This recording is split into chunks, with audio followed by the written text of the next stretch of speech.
السلام علیکم، میں ہوں رضا میکن، آپ دیکھ رہے ہیں IRK نیوز۔ آئیے جانتے ہیں کچھ تازہ ترین اپڈیٹس صدیق جان صاحب سے۔ جب سے عمران خان صاحب نے علی مین گنڈا پور صاحب کو عہدے سے ہٹایا ہے اس کے بعد پاکستانی سیاست میں ایک بھونچال آ چکا ہے، اور اس وقت بھی عمران خان صاحب کی اڈیالہ میں جو توشخانہ 2 کیس ہے اس کی سماعت جاری ہے، اور وہاں سے جو بھی بڑی خبر آئے گی تو ہو سکتا ہے جب یہ ویڈیو اپلوڈ ہوتا تک آ گئی ہو تو اس کو نیکسٹ ویڈیو میں ذکر کریں گے۔ لیکن بڑی خبر یہ ہے کہ علی مین گنڈا پور صاحب کا استعفیٰ گورنر ہاؤس میں جا کر رک گیا ہے، اور اس وقت یہ استعفیٰ اس لیے روکا گیا ہے کہ پس پردہ بڑی کہانیاں چل رہی ہیں، بڑی سازشیں چل رہی ہیں، بڑی کوششیں کی جا رہی ہیں کہ کسی طرح سے یا تو سہیل آفریدی صاحب کا نام عمران خان صاحب سے تبدیل کروا دیا جائے، کسی طرح سے علی مین گنڈا پور صاحب کو بچا لیا جائے، اور اگر ایسا نہیں ہوتا تو اس معاملے کو ڈیلے کیا جائے۔ اپوزیشن کو تیار کیا جا رہا ہے کہ وہ ایک اپنا مشترکہ امیدوار دیں، گو کہ اپوزیشن کو 20 لوگ چاہیے، 19-20 لوگ چاہیے پی ٹی آئی کے وہاں پہ وہ اپنا وزیر اعلیٰ منتخب کروانے کے لیے، اور اتنی وارداتیں ہو رہی ہیں۔ آپ ایک اور چیز نوٹ کریں کہ الیکشن کمیشن آف پاکستان نے کل ایک نوٹیفکیشن کیا اور کل خبر جاری کر دی میڈیا کو، اور بلکہ خبر آج جاری کی، کل تو کہیں اور سے کچھ خاص چینلز کو وہ بلکہ ایک خاص چینل کو اور ایک اخبار کو خبر بھیجی گئی، اور جس خبر میں یہ کہا گیا کہ تحریک انصاف کے حمایت یافتہ جتنے بھی منتخب اراکین اسمبلی ہیں ان تمام کو آزاد ڈکلیئر کیا جاتا ہے۔ اچھا، یہ سادہ بات نہیں ہے، اس کے پیچھے بہت بڑا کھیل ہے۔ اس میں دراصل تحریک انصاف کے KPK کے جو MPs ہیں ان کو یہ میسج دیا گیا ہے کہ الیکشن کمیشن نے آپ کو آزاد ڈکلیئر کر دیا ہے، الیکشن کمیشن نے نوٹیفکیشن بھی جاری کیا ہے، الیکشن کمیشن نے ایک لسٹ بھی جاری کی ہے، اس لسٹ میں تحریک انصاف کے ہر MPA، KPK کا بھی، پنجاب اسمبلی کا بھی، سندھ اسمبلی کا بھی، قومی اسمبلی کا MNA، ان سب کے آگے لکھا گیا ہے کہ انڈیپینڈنٹ۔ یہ کیوں کیا گیا ہے؟ یہ اس لیے کیا گیا ہے کہ تحریک انصاف کے KPK کے MPs کو اس بات کی یقین دہانی کرائی گئی ہے کہ آپ آزاد ہیں، قانونی طور پر آپ کے اوپر کوئی قدغن نہیں ہے، آپ اگر اپوزیشن کے وزیر اعلیٰ کو ووٹ دیتے ہیں تو آپ ڈی سیٹ نہیں ہوں گے، کیونکہ اگر آپ کسی جماعت کے ہوں تو اس جماعت کے امیدوار کو اگر آپ ووٹ نہیں دیتے وزیر اعلیٰ کے لیے، وزیر اعظم کے لیے، تو پھر آپ ڈی سیٹ ہو جاتے ہیں۔ بالکل اسی طرح سے جیسے 20 منحرف اراکین جو ہیں وہ بلکہ 24-25 تھے جنہوں نے حمزہ شہباز کو ووٹ دیا تھا اور پرویز الہی صاحب کو نہیں دیا تھا، پھر وہ ڈی سیٹ ہو گئے تھے، آپ کو یاد ہوگا، پھر دوبارہ الیکشن ہوا تھا اور تحریک انصاف 16-17 سیٹیں جیت گئی تھی۔ یہ اس طرح کا معاملہ ہے۔ تو کل الیکشن کمیشن نے جو یہ کہا ہے کہ آپ آزاد ہیں، ان کو ایک پیغام دیا ہے کہ آپ بک جائیں، ضمیر بیچ دیں، جو مرضی کریں، آپ کو کوئی پوچھنے والا نہیں ہے۔ اور ساتھ ہی علی مین گنڈا پور صاحب کو جو استعفیٰ ہے گورنر ہے اس کہہ رہے ہیں ہمیں موصول نہیں ہوا، اور شیخ وقاص اکرم صاحب نے ٹویٹ کیا ہے علی مین گنڈا پور صاحب کا استعفیٰ، جس کے اوپر کل رات 10:57 کا ٹائم ہے، جس کے مطابق جو ہے وہ گورنر ہاؤس کو علی مین گنڈا پور صاحب کا استعفیٰ موصول ہو چکا ہے۔ قانون کیا کہتا ہے، آئین کیا کہتا ہے؟ آئین بڑا واضح ہے کہ جیسے ہی گورنر کو کسی بھی صوبے کے وزیر اعلیٰ کو، کسی بھی صوبے کے گورنر کو کسی اس صوبے کے وزیر اعلیٰ کا استعفیٰ اگر موصول ہوتا ہے، جس لمحے گورنر وہ استعفیٰ وصول کرتا ہے اسی لمحے اس استعفیٰ مؤثر ہو جاتا ہے اور وہ وزیر اعلیٰ نہیں رہتا۔ آئین بڑا واضح ہے، لیکن مسئلہ یہاں پر کیا ہے، کنٹروورسی یہ کریٹ کر دی گئی ہے کہ گورنر صاحب یہ کہہ رہے ہیں کہ مجھے تو استعفیٰ ملا ہی نہیں ہے۔ تو اب یہ ساری کنٹروورسی اس لیے کریٹ کی گئی ہے کہ پس پردہ جو گیمیں چل رہی ہیں وہ معاملہ حل نہیں ہو رہا۔ معاملہ کیوں حل نہیں ہو رہا وہ بھی میں آپ کو بتاتا ہوں۔ 2 جگہوں پہ معاملہ پھنسا ہوا ہے۔ ایک اس بات پر پھنسا ہوا ہے کہ تحریک انصاف کے ابھی اتنے لوگ مینج نہیں ہو رہے جتنے لوگ مینج کرنے ہیں۔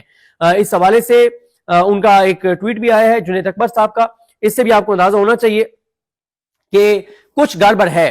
جنید اکبر صاحب کہتے ہیں کہ تمام MPs ملک میں اپنی موجودگی یقینی بنائیں، اگر کسی کے ساتھ کوئی ادارہ یا سیاسی پارٹی رابطہ کرے تو قیادت کو بر وقت اطلاع دیں، بصورت دیگر پارٹی سخت ایکشن لے گی۔ اس سے واضح ہے کہ اگر KPK کے صدر جنید اکبر یہ بات کر رہے ہیں تو اس کا واضح مطلب یہ ہے کہ ان کو بھی اس بات کی خبر پہنچ گئی ہے کہ تحریک انصاف کے اراکین کو مینج کرنے کی کوشش کی جا رہی ہے۔ دیکھیں، تحریک انصاف کے 22 اراکین کے حوالے سے فہیم اختر ملک صاحب نے خبر دی تھی کہ علی مین گنڈا پور صاحب نے کہا کہ ہمارے 22 ایسے MPs ہیں جنہوں نے اسٹیبلشمنٹ کو بیان حلفی لکھ کے دیا ہوا ہے اور وہ اب ہمارے نہیں اسٹیبلشمنٹ کے MPs ہیں۔ اسٹیبلشمنٹ کل کو ان کو جو کہے گی وہ کریں گے، اور اس کا مقصد علی مین گنڈا پور صاحب کا بار بار کہنے کا یہ تھا کہ اگر مجھے ہٹاؤ گے تو پھر اگلا وزیر اعلیٰ نہیں لا سکو گے، یہ مقصد تھا۔ اب مسئلہ ایک اور کہاں پھنسا ہوا ہے؟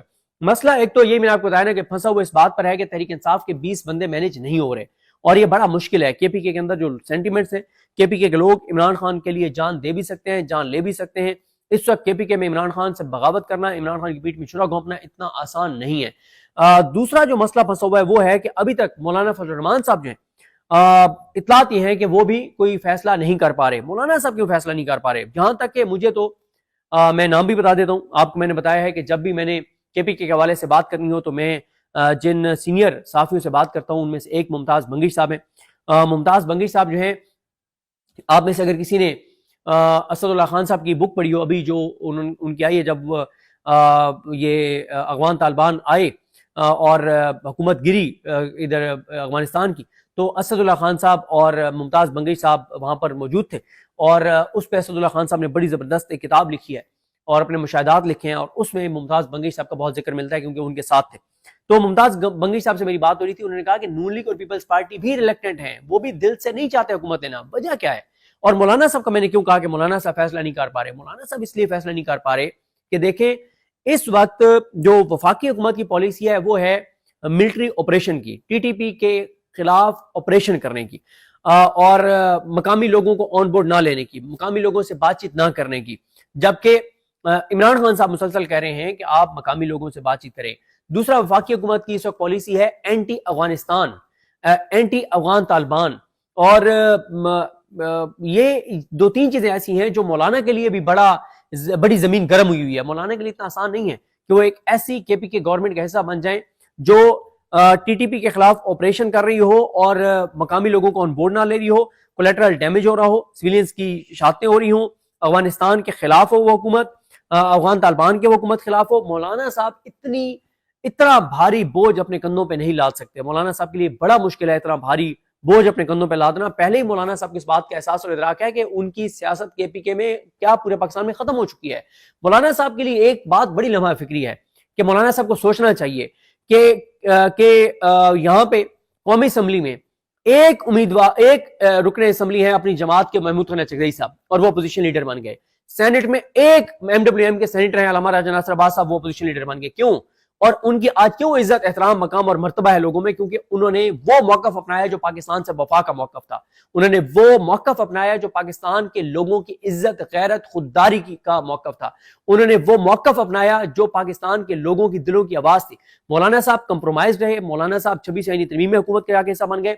اور میں آپ کو ایک بات اپنی اسیسمنٹ بتاتا ہوں. مجھے پتا ہے نیچے کمنٹس ہوں گے، آپ میں سے بہت لوگ مجھے آڑے ہاتھوں لیں گے، لیکن میں ایمانداری سے اپنی رائے دے دیتا ہوں. میری اسیسمنٹ ہے کہ مولانا صاحب تو تحریک انصاف کے ساتھ جانا چاہتے ہیں. مسئلہ مولانا صاحب کے آگے یہ آ گیا ہے کہ مولانا صاحب کی جو پی ڈی ایم دور میں جو وزارتیں تھیں مولانا فضل الرحمان صاحب کے پاس، ان کی جماعت کے پاس، ان وزارتوں کے اتنے کچے چٹھے ہیں، اتنے معاملات ہیں کہ مولانا صاحب کے لیے ممکن نہیں ہے اب اسٹیبلشمنٹ کے خلاف جانا. اس کی وجہ یہ ہے کہ رانا سنولا نے ٹی وی پہ بیٹھ کے کہا تھا کہ مولانا کے وزیروں نے ہر دن ایسے گزارا کہ آج ان کا آخری دن ہے، اتنی کرپشن اور لوٹ مار کیا ہے. مجھے لگتا ہے کہ مولانا صاحب اپنی پارٹی کے اہم ترین لوگوں کی کرپشن فائلوں کی وجہ سے کمپرومائز ہیں. اسی لیے آپ نے دیکھا کہ مولانا فضل الرحمان صاحب ایک تو تحریک تحفظ یعنی پاکستان کے نہیں بنے. خیر ان کا مسئلہ ہے کہ ان کا ایک لڑائی بھی ہے محمود خان چغدئی صاحب کے ساتھ. دوسرا، مولانا صاحب کا یہ بھی آیا تھا کہ وہ شاید تحریک تحفظ یعنی پاکستان کی سربراہی چاہتے ہیں، پھر اپوزیشن لیڈر بھی وہ بننا چاہتے تھے. لیکن مسئلہ یہ ہے کہ جب آپ 26ویں آئینی ترمیم میں جا کے ووٹ دیں گے حکومت کو، اور آپ پھر چلے ہم مان لیتے ہیں کہ مولانا صاحب تحریک تحفظ یعنی پاکستان کا حصہ نہیں بننا چاہتے تھے، اور چلے ہم یہ بھی مان لیتے ہیں ان کو اعتماد نہیں تھا ان پہ، یہ بھی مان لیتے ہیں ان کو تحریک انصاف سے تحفظات تھے. لیکن مولانا صاحب نے اپوزیشن کہاں کی ہے؟ مولانا صاحب نے کسی معاملے پہ کوئی اپوزیشن نہیں کی اس حکومت کی. تو ناظرین، یہ تھی آج کی تازہ ترین اپڈیٹس جو آپ نے جانی صدیق جان کی زبانی. اسی کے ساتھ اپنے میزبان رضا میکن کو اجازت دیجیے. اللہ حافظ.